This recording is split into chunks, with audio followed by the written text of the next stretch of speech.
एक आश्रम में संत रहते थे जो कि बच्चों को शिक्षा देने का कार्य करते थे। दूर दूर से बच्चे आकर संत से शिक्षा ग्रहण किया करते थे। एक दिन उनके आश्रम में एक नया शिष्य आता है।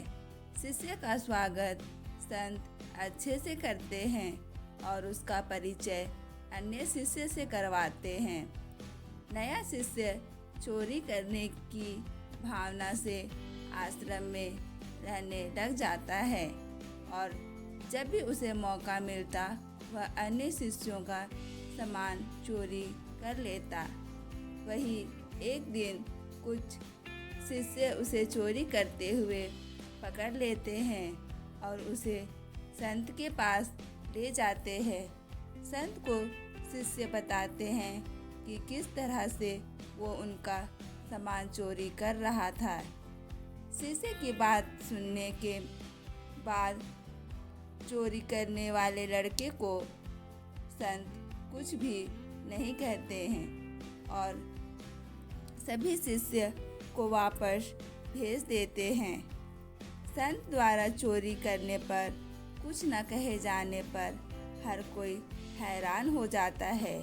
वहीं कुछ दिनों के बाद फिर वही लड़का चोरी करते हुए पकड़ा जाता है।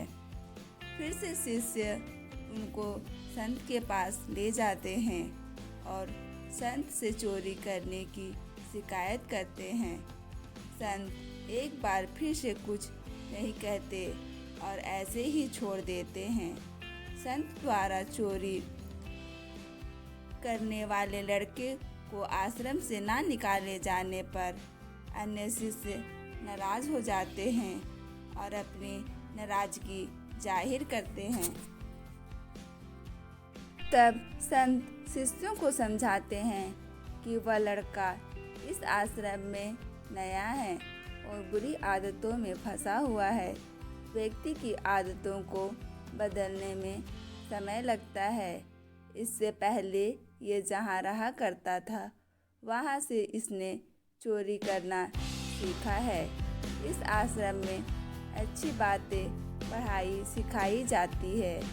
एक दिन यह लड़का भी अच्छा ज्ञान हासिल करने के बाद सुधर जाएगा।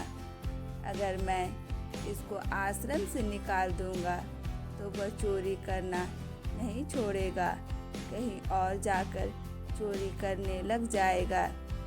लेकिन अगर मैं इसे इस आश्रम में रहने दूंगा तो वह तुम लोगों के साथ रहकर सुधर जाएगा। संत की बात सुनकर शिष्यों को अपनी गलती का एहसास हो गया और सभी शिष्य को ये समझ में आ गया कि अच्छे माहौल में रहने से, अच्छी बातें सुनने से बुरा व्यक्ति सही रास्ते पर आ जाता है। सभी शिष्य संत से क्षमा मांगते हैं और वादा करते हैं कि वो इस लड़के को सुधारने में संत की मदद करेंगे। जिन लोगों के अंदर बुरी आदत होती है उन्हें सजा देने के जगह अच्छा ज्ञान दे ताकि वो सुधर जाए और एक बेहतर इंसान बन पाए। इसी तरह की कहानी सुनने के लिए हमारे चैनल को सब्सक्राइब करें। Thank you for watching this video.